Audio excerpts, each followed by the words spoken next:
이 정도로 아주 애교 수준의 사기라고 친다면요. 정말 평생의 상처가 될 수 있는 범죄들도 기승을 부리고 있습니다. 순례자들의 도시라 불리는 바라나시, 해변 도시인 고아, 그리고 인도의 스위스 마날리 등을 중심으로 아주 극성이라는 이 범죄, 바로 약물 강도 및 성범죄입니다. 그래서 한국 대사관에서 꼭 당부하는 게 있는데요. 공짜 음료만 조심해도 80%는 안전하다입니다. 현지인이 베푸는 친절인 척하며 짜이라 불리는 차나 인도식 요구르트 라시를 주는 겁니다. 이 음료는 그냥 음료가 아닙니다. 수면제나 마취제를 탄 음료인데요. 이걸 몸으로 마셨다가는 바로 범죄 타겟이 될 수 있는 거죠. 그리고 짐을 몽땅 털어가는 것도 무섭지만 더 끔찍한 건 바로 성범죄. 실제로 인도에서 여러 나라의 여성 여행객들이 성범죄에 노출된 사건들이 보고되고 있는데요. 인도에서는 술보다 구하기 쉬운 게 마리아나입니다. 마약해볼래? 좋은 거 많아? 라면서 우리 합법이야? 라고 하지만 절대 아닙니다. 한 여행객이 겪은 일을 예를 들면요. 인도 요구르트인 라시를 먹으려다가 스페셜 라시라는 음료가 있어가지고 그걸 골랐어요. 알고 보니 마리화나의 일종인 방이 든 음료였습니다. 좌측이 이제 우리가 알고 있는 일반 라시고요. 오른쪽에 있는 게 이제 노란 빛을 띤 게 마약이 들어있는 스페셜 라시입니다.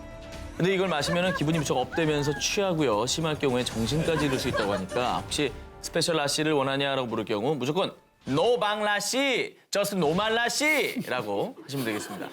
자, 노방 라시 시작. 노방라시 저스트. 스페셜 라시 아니, 그거 안 돼.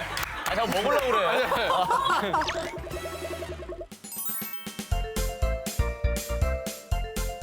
프랑스의 한 유명 소설가는 이 나라를 두고 이렇게 얘기했습니다.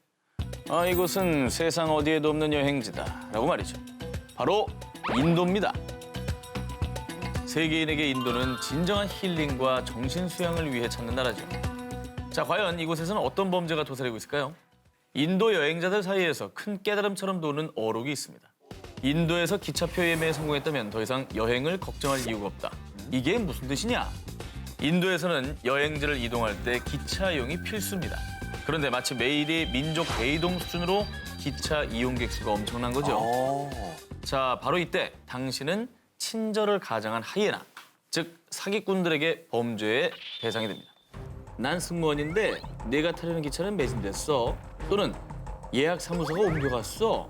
내가 관광 안내소로 데려다 줄까? 등등. 그 친절한 안내에 깜빡 속아서 나도 모르게 따라가면 도착한 곳은 여행사.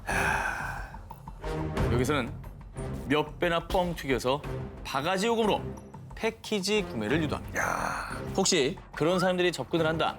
그럼 일단은 무조건 노노노 응대하지 않는 게 상식입니다. 제가 그 얘기 들었어요, 실제로. 아, 진짜로요? 뭐 지금 이 시간에는 뭐 기차도 없고 아무것도 없으니까 일단 우리가 호텔 하나 해줄 테니까 그래서 일단 주무시고 내일부터 차로 이동을 하는 거야. 패키지 여행. 거기서 이제 패키지로 한 게 100 얼마를 내면은 뭐 루피아로? 루피아로? 우리나라 돈으로 한 100 얼마를 내면 100만 원? 100만 원? 차로 계속 이동을 시켜주겠다는 거야. 네. 할수 벌써 있게. 향기가 솔솔 난다. 근데 그 사기를 치진 않았는데 돈을 너무 바가지 요금을 매긴 거죠. 인도에 한 20일 있었는데 제가 사기당했다는 거를 중간에 안 거예요. 너무 화가 나서 한 3일 굶었어요. 식비 아끼려고. 인도 북부를 가로지르는 인도의 상징. 자그마치 4억여 명의 물 공급원인 생명의 원천. 바로 겐지스강입니다. 힌두 문명의 발상지인 겐지스강은요. 힌두교인들에게는 숭배 대상인 성스러운 강 그 자체죠. 파괴의 신 시바가 세상을 정화시키기 위해서 하늘에 있던 겐지스강을 땅으로 흘러내렸다고 믿기 때문인데요. 그래서 힌두교인들은요.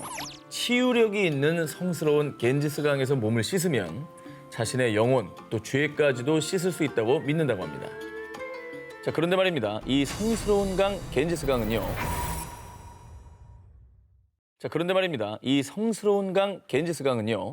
죽음의 강으로 전락해버린 지 오래라고 합니다. 인도 보건당국에 따르면 겐지스강에서 정기적으로 몸을 씻는 순례자의 50% 이상이 피부병과 위장장애 등의 질병을 앓고 있다고 전했는데요. 그 원인 중에 하나가 바로 겐지스강에 죽은 이를 떠나보내는 의식 때문입니다. 힌두교인들은 겐지스강에 시신을 화장한 채 재를 뿌리면 죽은 사람이 좋은 세상에서 환생한다고 믿어서요. 강에 재를 뿌리고 있는데 이때 화장할 때 사용된 화학재와 폐기물이 여과 없이 노출돼 강을 오염시키고 있다고 합니다. 이게 또 문제구나. 아, 그렇겠구나. 근데 이제 성스러운 겐지스 강을 좋아하니까 이렇게 숭배시하는 거 아니겠어요? 이제는 좀 본인들의 건강과 생존을 위해서는 좀 관습을 바꿨으면 하면 싶네요. 자, 그리고 또 큰 문제는요. 겐지스강을 가득 메운 쓰레기들입니다. 아하. 강 인근 주민들의 생활 쓰레기를 비롯 공장의 폐수와 산업 폐기물이 여과 없이 그대로 겐지스강으로 흘러가고 있다고 합니다. 무단 방류되고 있는 것이죠. 아이고, 이것도 참 이게 사회 시스템 문제인데 이게 안 갖춰져 있으니까 어쩔 수 없이 저렇게 되는 거잖아요. 그대로 저렇게 흘러보내서는 안 될 것 같네요. 자, 그래서 2010년부터요. 인도 당국은 겐지스강의 오염 사태의 심각성을 깨닫고 40억 달러, 약 4조 6천억 원 규모의 겐지스강 수질 개선 프로젝트에 착수. 2020년까지 강을 정화하겠다고 발표했습니다. 자, 그래요. 시간이 좀 흘렀는데 네. 겐지스강 지금은 깨끗해졌습니까? 자, 그런데요. 안타깝게도 무려 2,500km에 이르는 겐지스강을 정화시키는 것은 결코 쉬운 일이 아니었습니다. 2019년 인도 환경부에서 겐지스강의 86개 지점에서 검사를 한 결과 무려 78개 지점이 식수 부적합 판정을 받았다고 합니다. 이게 오염의 정도가 좀 심했나 봐요. 얼마나 오염이 됐으면 이게 10년 동안 노력을 했는데도 세월이 있으니까요. 식수로 부적합한 물이 나는 거는 굉장히 오염이 심했다는 거죠. 그래도 이 계속 오염되고 있는 이 어떤 그 현상이 턴어라운드 된다라고 느껴지기만 해도 약간은 좀 그래 10년 더 노력해보자 뭐 이런 마음이 들 텐데. 네, 그래도 뭐 포기할 수 없는 거 아니겠습니까? 민족의 강인데. 그럼요. 네, 계속해서 노력해야 될 것 같아요. 겐지스강만이 문제가 아니죠. 2016년 한 국제 환경단체 보고서에 따르면요. 라틴 아메리카 강의 4분의 1, 또 아시아 강의 절반이 심각하게 오염됐다고 합니다. 그래서 오염된 식수를 마시고 사망하는 사람이 매년 340만 명에 달한다고 합니다. 아이고. 정말 안타까운 일이죠. 우리 인류에게 있어서는 없어서 안 되는 게 또 물인데 이 깨끗한 물을 위해서 식수 아닌 강은 정말 우리가 스스로 지켜야 됩니다. 그렇습니다. 이번 특종은 사진으로 먼저 함께 보시죠. 에? 이 뭐야? 저 거품이 뭐예요? 뭐야 저기? 크림이에요? 솜인가? 자, 신기하시죠? 지난해 11월 세계에서 두 번째로 긴 해변 인도의 마리나 해변에서 발생한 이 거품들. 보기 드문 진 풍경에 주민들은 기념사진도 찍고 저렇게 거품 속에서 펄짝펄짝 뛰어놀기도 했는데요. 자, 그런데 말이에요. 이게 결코 이색 포토스팟이 아니었습니다. 무서워. 바다 거품에는 공장 폐수와 생활 하수가 뒤섞여 있습니다. 저기 저렇게 많다고? 인도의 오염관리국에서는요, 이 거품 안에 인체에 유해한 오염 물질이 가득하다라고 밝혔는데요. 아, 그것도 모르고 저기서 사진을 찍고 있는 거예요? 신기하니까. 아우, 저분들 저 나중에 다리에 뭐 나는 거 아니에요? 나겠죠. 사실 이 바다 거품이 발생하기 며칠 전 이 지역에 큰 폭우가 내렸는데요.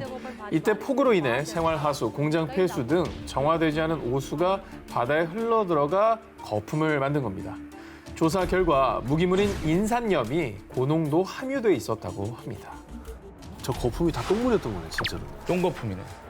이 거품이 피부에 닿으면 습진, 가려움증 등을 유발할 뿐 아니라 이게 만약 마을 식수원으로 흘러들어가 체내에 쌓이면 골다공증과 골절 등 고울질환도 유발할 수 있다고 합니다. 그런데 이 공포의 바다 거품이 처음 발생한 건 아니었는데요. 2016년 호주 동부의 뉴 사우스 웨일즈주와 퀸즐랜드주에도 거센 폭풍이 발생한 뒤 거품으로 뒤덮인 바닷물이 범람했다고 합니다. 이게 정말 이런 바다 거품은 왜 생기는 거예요? 자, 여기서 잠깐 구분을 하셔야 될 게 있는데요. 바다 거품은 사실 희귀한 자연 현상 중 하나인데요. 그런데 문제는 인위적인 바다 거품. 실제로 한 수질 문제 전문가에 따르면요. 폐수 속에 사상세균이 거품을 만들어낼 수 있습니다. 라고 전했는데요. 폐수를 이제 제대로 정화시키지 않은 게 바다에 치명적인 영향을 끼쳤다 이런 얘기네요, 그죠? 이제 이 바다가 또 우리에게 악영향을 끼칠 거고. 주겠죠. 계속 악순환이 반복되겠죠. 2020년 1월 1일 새해 첫 해가 떠오르자 대한민국 곳곳에서는요. 저마다의 소망을 담은 수백 개의 형형색색 풍선들이 하늘 높이 날아오르기 시작했는데요. 그런데 신년맞이 풍선 날리기 행사 소식에 국내 한 동물보호단체에서 이처럼 어리석은 행사는 다신 열리지 말아야 됩니다. 이렇게 강력하게 비난했고요. 배우 윤세아 씨 역시 본인의 SNS에 이게 얼마나 위험한 이벤트인데 라며 위험성을 지적했습니다. 맞아요. 저도 이제 심각성을 인지 못하고 있다가 저 기사를 통해서 좀 이게 무책임하게 날리는 풍선이 되게 위험할 수 있구나라는 걸 처음 한 것 같아요. 네. 자, 동물보호단체가 풍선 날리기 행사를 비난한 이유, 바로 이 사진을 보시면 아시게 될 겁니다. 뭐야? 자, 여기 다리에 걸려 있네. 네, 그리고 이제 발에 묶여 있기도 하죠. 그렇습니다. 새해 행사뿐만 아니라 매년 전 세계 각국에서 여러 페스티벌 이벤트로 날려보낸 풍선이 새들의 목숨을 앗아간 건데요. 자, 터진 풍선의 잔해가 얇은 해조류 조각과 비슷해 보여서요. 바다새가 착각을 하고 풍선을 삼키는 경우가 너무나 많다고 합니다. 그렇게 새들이 삼킨 얇은 고무 풍선은 새의 기도를 막거나 위벽에 달라붙어서요. 죄 없는 새들에게 끔찍한 고통을 주다 끝내 죽음으로 몰고 가는 거죠. 이렇게 풍선 잔해를 삼킨 조류의 사망률은 무려 40%에 이른다고 합니다. 저희가 뭐 소개했던 특종 중에서도 폭죽이나 뭐 불꽃놀이에도 새들이 놀라서 뭐 건물, 나무 이런 데 부딪혀서 죽는 경우가 많다고 소개했지 않습니까? 근데 이게 풍선이 또 이렇게 위험하다니 참 놀랍습니다, 진짜. 모르셨던 분들 많이 계실 거예요. 네. 또 이제 풍선이 수거가 어렵기 때문에 어디로 갈지 모르니까요. 모르지. 환경 오염의 또 원인이 될 것 같기도 해요. 네. 자, 그래서요, 2015년 네덜란드 암스테르담을 시작으로 영국과 미국 곳곳에서도 풍선 날리기 행사를 금지했고요. 우리나라에서도 풍선 날리기 행사를 금지하는 지역이 늘고 있는데요. 자, 누군가의 소원을 담은 풍선 날리기. 그러나 새들에게는 고통과 죽음을 안겨줄 수 있다는 사실 절대로 잊지 말아야겠습니다. 2018년 4월 1일 우주에서 지구를 향해 떨어지는 이것 때문에 전 세계가 긴장 상태에 돌입했습니다. 우주 위험위기 경보를 주위에서 경계 단계로 높이고 추락 상황을 24시간 감시하고 있습니다. 뭐 해성? 해성. 네. 충돌, 운석 뭐 이런 건가요? 바로 지구에 추락한 폐인공위성 중국의 텐궁 1호 때문이었습니다. 그런데 텐궁 1호가 다행히 남태평양 칠레 앞바다에 떨어졌습니다. 정말 다행이죠. 생각해보세요. 도심 한복판에 저게 떨어졌다고 하면 거의 뭐 미사일이죠. 네, 어떻게 보면. 생각만 해도 정말 아찔하네요. 네. 진짜. 네. 실제로 1997년 미국의 델타 로켓에서 떨어진 약 15cm 길이의 우주 쓰레기가 미국 오클라호마주에 추락. 길을 걷던 한 여성의 어깨를 강타하는 정말 아찔한 일이 발생하기도 했습니다. 자, 그런데 진짜 우리가 염려해야 할 건 앞으로입니다. 현재까지 세계 각국에서 우주로 발사한 인공위성은 무려 5,500여 개입니다. 그중에 텐궁 1호처럼 앞으로도 수명을 다한 인공위성들이 이제는 우주 쓰레기가 돼서 인류를 위협할 수가 있는 것이죠.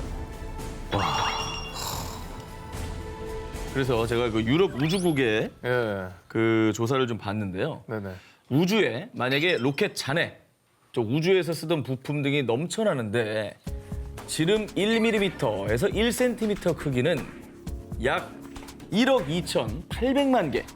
진짜 많다. 야, 엄청나게 떠다니 돌고 있을 거 아니에요, 지금도. 그리고 지름 10cm 이상의 우주 쓰레기는요. 34,000개가 넘는다고 합니다. 이게 무게로는 무려 8,800톤이 넘는다고 하는군요. 야, 진짜 많다. 우주 쓰레기가 그렇게 인간들이 많이 쏘아 올렸는지 몰랐어요. 그러니까요. 예. 그럼 이 우주 쓰레기 문제는 뭐 해결할 대책이 없는 거예요? 자, 다행히도 유럽 우주국에서 2025년에 우주에 수거 로봇을 보내 쓰레기를 수거하겠다는 계획을 발표했다고 합니다.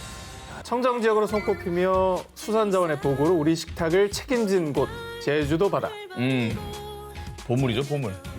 제주도 가면 정말 먹을 생각밖에 안 나요. 너무 먹을 게 많아. 사회적으로서. 맞아. 그런데 이 제주도에서 정말 충격적인 일이 발생했는데요.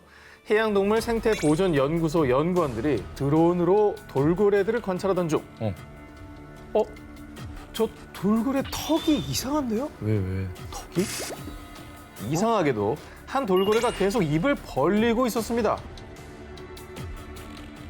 뼈가 부러진 것처럼 돼 있는데? 뭔가 턱이 이상하죠? 어머머.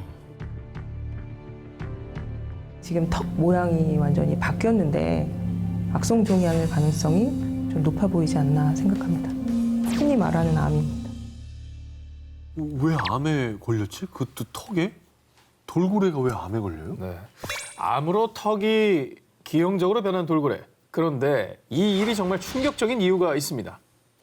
국내의 남방 큰 돌고래는 먼 바다를 떠도는 것이 아니라 제주 연안에서만 서식을 해서요. 제주 바다의 환경 상태를 잘 나타내주는 지표종으로 알려져 있기 때문입니다. 아, 그러니까 그만큼 제주도 해양 상태가 좋지 않다. 요 이제 증거겠네요. 그렇습니다. 그래서 국내의 한 해양 환경 단체에서도 제주도 바다가 독성 화학 물질과 발암 물질로 오염된 문제를 지적했는데요. 바다가 네. 왜 오염됐겠어요? 바다가 인간들이 뭐 거기다 뭐 버리고 쓰레기? 등 공장 그랬겠지. 폐수 뭐 이런 것들 때문에 다 오염된 거죠. 그렇습니다. 실제로 2019년에만 약 1,500만 명의 관광객들이 제주도를 방문했고요. 제주도에 거주하는 인구 역시 계속 증가하는 추세인데요. 그러다 보니 문제가 발생, 하수 시설들이 감당하지 못한 오염된 생활용수와 공업용수가 그대로 바다에 흘러들어 바다를 오염시키고 있는 겁니다. 2018년 해양 오염 사고 통계에 따르면요. 제주 바다에 약 3만 리터의 오염 물질이 흘러들었는데 이 중에 87%가 하수 유출이었다고 합니다. 아이고. 와, 제주도가 인구가 60만 정도일 텐데 방문한 관광객이 1,500만이에요? 뭐 그 정도로 뭐 국제적인 명성을 떨치고 있지만은 네. 그 이제 그림자네요, 어떻게 보면 그죠? 네, 어두운 면이 있는 거죠. 그리고 2017년 한국환경정책평가연구원 발표에 따르면 제주도 전역에 있는 해상 풍력 발전 단지도 해양 오염의 원인 중 하나로 지목되고 있다고 합니다. 발전기에 도료 등에서 화학물질이 흘러들어가 이게 또 오염을 발생시킨다고 하네요. 도료가 또 문제구나. 돌고래는 진짜 너무 미안하다. 살면서 자기가 암에 걸릴 줄 알았겠어요? 암에 걸린 돌고래는 영문도 모르고. 처음 본 것 같아요. 그러니까 바다가 우리한테 좋은 것만 주는데 우리는 뭐 해만 끼치고 있네요.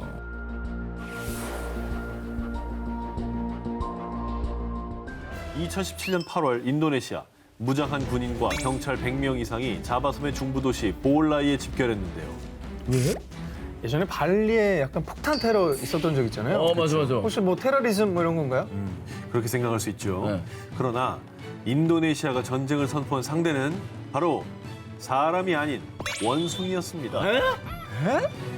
인도네시아가 원숭이와의 전쟁을 선포한 이후 약 2달 전부터 몇몇 원숭이들이 마을을 습격, 농작물뿐 아니라 사람이 사는 집까지 침입해 음식들을 마구 먹어치웠고요. 게다가 이 과정에서 원숭이가 사람들을 공격하기까지 한 겁니다. 한 80대 노인은 무려 40바늘 이상을 꿰매는 큰 부상을 입기도 했는데요. 종종 해외 뉴스 있잖아요. 그 원숭이한테 막 이렇게 공격당한 거. 공격당한 뉴스 보면은 거의 맹수예요.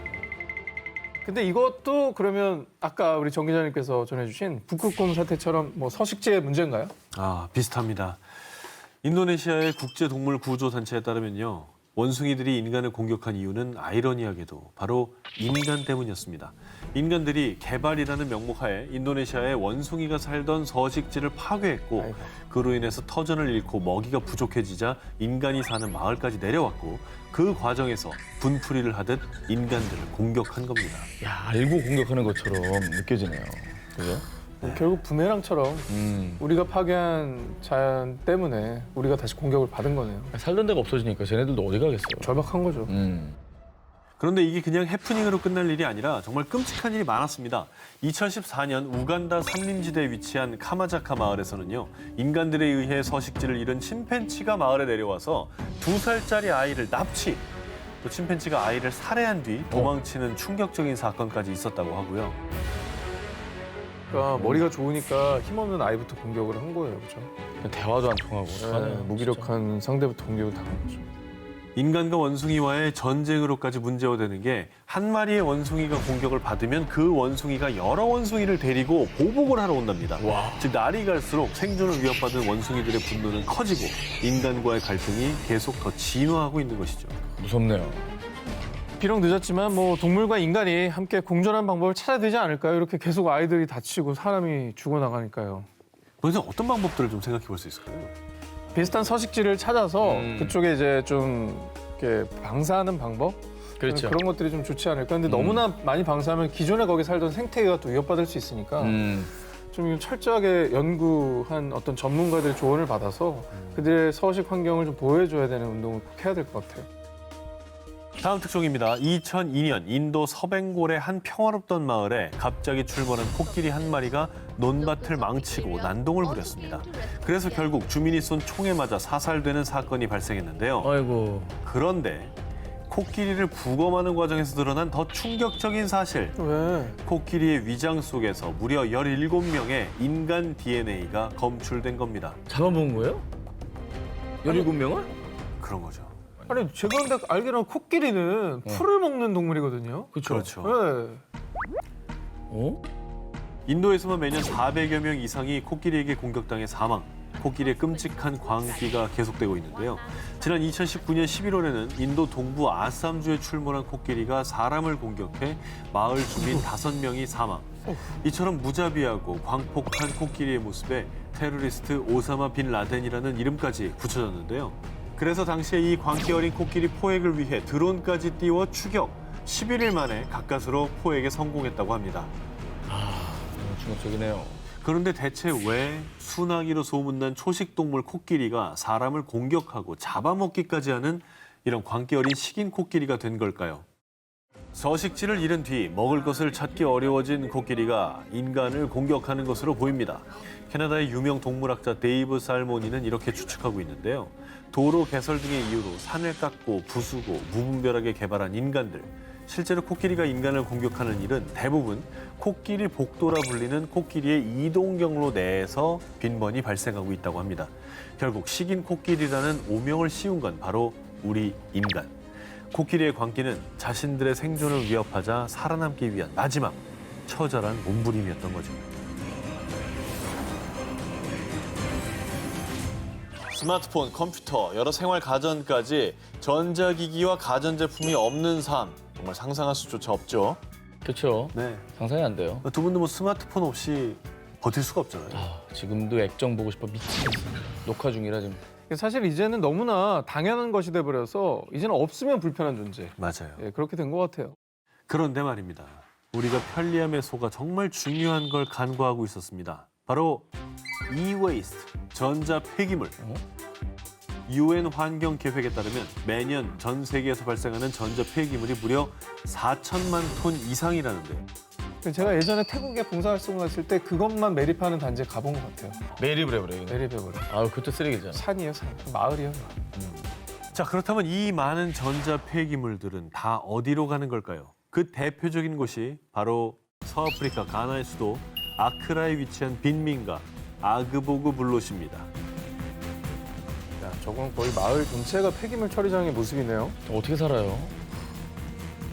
이곳을 두고 부르는 말, 세계에서 가장 거대한 전자 폐기물 처리장. 다 일로 오는 건가요? 이곳의 주민들은 전자 폐기물을 태워 구리를 얻는 등 각종 금속과 부품을 추출해 생계를 유지하고 있는데요.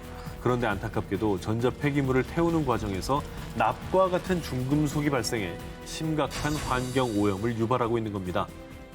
때문에 이곳에 실제로 세계 10대 유독물질 위험 지역으로 선정되기도 했는데요. 정말 어느 정도로 심각하냐면 이 지역의 토양의 중금속 오염은 미국 기준치보다 무려 45배나 높고요. 이곳에서 키우는 닭이 낳은 달걀에서는 발암물질인 다이옥신 등이 검출됐다고 합니다. 이 정도다 보니까 이곳의 공기, 물, 흙, 사람들의 소변, 혈액, 심지어 모유에서도 오염물질이 다 발견되고 있다고 합니다. 그러니까 매일매일 정말 그냥 그거에 노출되는 거잖아요. 악몽 같은 어떤 시절이 타이로, 자의가. 아니 대체 왜 이렇게 폐가전이 여기에 몰리고 있는 거죠? 뭐 여러 이유가 있겠지만 재가공이 가능한 중고품으로 수출이 되는 경우도 있으나 정말 비양심적으로 개발도상국 정보 선진화의 일환으로 가짜 중고품으로 둔갑해 이 전자 폐기물들이 기증 처리돼서 유입되기도 한다고 합니다. 재미없네. 이제 쌓이다 보면 이제 더 이상 갈 데 없을 때 우리 옆에 쌓일 수도 있는 겁니다. 그렇죠. 그럼 무서운 생각까지 드네요. 우리가 개인이 할 수 있는 건 뭐가 있을까요? 전자 폐기물을 좀 최소화하는 거. 뭐 아예 없앨 수는 없겠지만. 그러니까 오래 쓸 제품을 좀 하나 좀 고장났다고 해서 바로 버리지 말고 좀 고쳐가면서 잘 쓰고 재활용 센터를 애용하는 것도 좀 도움이 될 것 같아요. 맞아요. 사실 저는 그런 건 있는 것 같아요. 그 새 시리즈 나올 때마다 강박적으로 얼리 어답터가 돼야 된다는 마음은 조금은 지양해야 될 것 같아요. 그러니까 당연히 새 모델 갖고 싶죠. 근데 사실 큰 차이 없어요. 근데 이게 또 다음 시리즈가 다다음 달에 나온다 그러면 마음이 벌써 불안해. 그런 문화만 조금 바뀌어도 폐기물은 줄어들 많이 줄죠. 2019년 8월 브라질의 낮이 사라졌다. 연기로 뒤덮인 상파울루. 이게 낮이라고? 한낮입니다. 헤드라이트를 켜고 다니는데? 2019년 7월 브라질 북부 아마존 열대우림 지역을 덮친 대규모 산불 때문이었습니다. 엄청난 산불이었죠 정말. 와, 믿기 좀 힘들죠. 그러니까 저 재 때문에 해가 들어와도 안 들어오는 것처럼 돼버린 거죠. 자, 걷잡을 수 없이 빠르게 번지며 무려 한 달이 넘도록 이어진 대규모 산불. 그 결과 8월 중에만 서울 면적의 4분의 1이 넘는 무려 약 2만 9천 제곱킬로미터의 열대우림이 화마 속에 사라졌고요. 그리고 화재 연기는 바람을 타고 약 2,700킬로미터나 떨어진 상파울루 상공까지 뒤덮은 겁니다. 이거 또 어떻게 생긴 거래요 저 산불은? 그러게요. 산불의 시초는 방화를 멈춰야 합니다. 아마존 산림을 파괴하는 게 아니라 보존의 바탕을 둔 경제를 대안으로 찾아야 합니다. 개발 명목을 위한 방화 때문이었습니다. 저 개발하느라고 방어하는 거 그게 커진 거구나. 문제네 문제. 극우 성향과 함께 지구 온난화 부정론자로 남미의 트럼프라고 불리는 보우소나루 대통령. 그는 2019년 1월 취임 후 곧바로 아마존 열대우림의 환경보호구역을 해제, 각종 개발 정책을 밀어붙였습니다. 그래서 환경 훼손에 대한 규제가 줄어들자 농민, 목장주, 벌목꾼들은 소를 키울 목장과 콩과 옥수수 등 농경재 확보를 위해 무의적으로 대규모 방화를 저지른 거죠. 개발하는 건 좋은데 그 지구의 허파로까지 불리는 나라인데 저걸 어떻게 규제를 그렇게 풀어버렸을까요? 너무 생각이 짧다. 말씀하신 것처럼 전 세계 산소의 20%를 공급하는 지구의 여파 아마존. 그러나 이 산불로 인해 아마존 열대우림의 약 17%가 파괴되고 말았는데요. 한 과학연구소의 카를로스 노브레 박사는 아마존이 20% 이상 훼손되면 큰 재앙들이 불어닥칠 겁니다. 라고 경고하기도 했는데요. 그 이유는 평소 아마존의 나무들이 하루 1,000리터의 물을 증산하고 이 물로 비구름을 만들어 기온을 낮추는 역할을 하고 있기 때문입니다. 그것도 지금이나 이 정도 예상하는 거지 실제로 저런 엄청난 변화가 생기면 더 얼마나 엄청난 일들이 생길지 진짜 알 수 없어요. 예상 불가능하다는 게 가장 큰 공포겠죠. 정말 예상 불가능해요. 그래서 이후 전 세계에서는 브라질 정부의 빠른 대응을 촉구했는데요. 하지만 이에 브라질 보우소나루 대통령은요. 아마존을 생태공원으로 만들어주길 바라고 있지만 뭐 내 정부에선 그런 일은 없을 겁니다. 아마존 열대우림의 개발을 강행하겠다라는 뜻을 밝혔다고 합니다. 아이고 누가 이분 좀 말려줬으면 좋겠네 진짜. 언제고 다시 화마에 삼켜질지 모르는 아마존. 인간의 그릇된 욕심은 반드시 부메랑이 되어 우리에게 돌아올 겁니다.